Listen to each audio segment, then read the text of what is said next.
and then, you know, focus on your timber stand improvement, you know, 3 or 4 weekends out of the year, and still have great hunting. And then, you know, if you're fortunate enough to live on it, well then, you know, you can just work it all the time. And I've got some clients and then personal friends of mine that just work their properties nonstop based on it. But it is continually changing and only getting better. And to kind of go with a term you're using there, timber stand improvement, there's kind of that timber stand improvement that's geared towards logging. There's timber stand improvement that's geared towards, I don't care about the logging, this is for deer. When you use that term, what does that mean? Well, and I'm going to focus mainly for deer. The truth is, if you're focused on timber, and there's nothing wrong with it, a lot of times that matters, okay, then how you manage that forest is not going to be the best or as good as it could be for white-tailed deer. So you're saying when a guy gets a forestry plan from a state forestry guy, he says, clear cut this, this, this, I saw a deer sign here, that may not be how to hunt it. Right, and it may not be to the best potential for long-term management for deer. Because a lot of times, you know, that forestry guy might walk into 30 acres and there's some nice oaks and there's some good maples in there, and there's a lot of young in between aged, you know, say teenage age, but it's pretty much park effect. And he sees that, you know, there's a dozen trees that are money trees today, so we're going to mark these trees, and I suggest we have these harvested. And then he's going to also focus on the trees he cuts that 7 to 8 years from now, then we're going to be able to take these trees. So what they're trying to do is get maximum return for least amount of effort, which often does not get enough sunlight to the ground to actually grow the regeneration and the early successional growth that whitetails crave and need.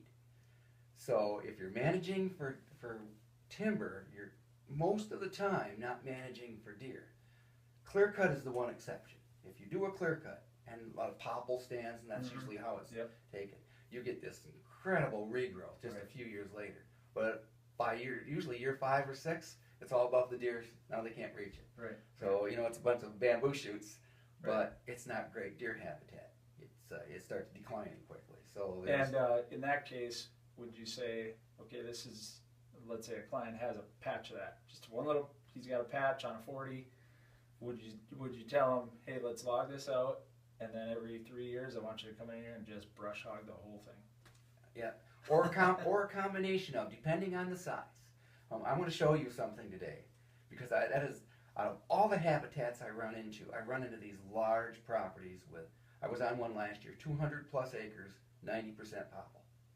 What do you do with it? You can't hinge cut. It's tough to hinge cut a popple. As you know, it's tough to hinge cut a anybody popple. who's watching this, I've seen some popples hinge, but I'm going to say it's like 1 to 2%. You never know which one. It's not like, oh, if I can get these 5 to hinge, this is going to make a great bedding area. Well, good luck getting those 5 to hinge. Right. Most of them are going to break.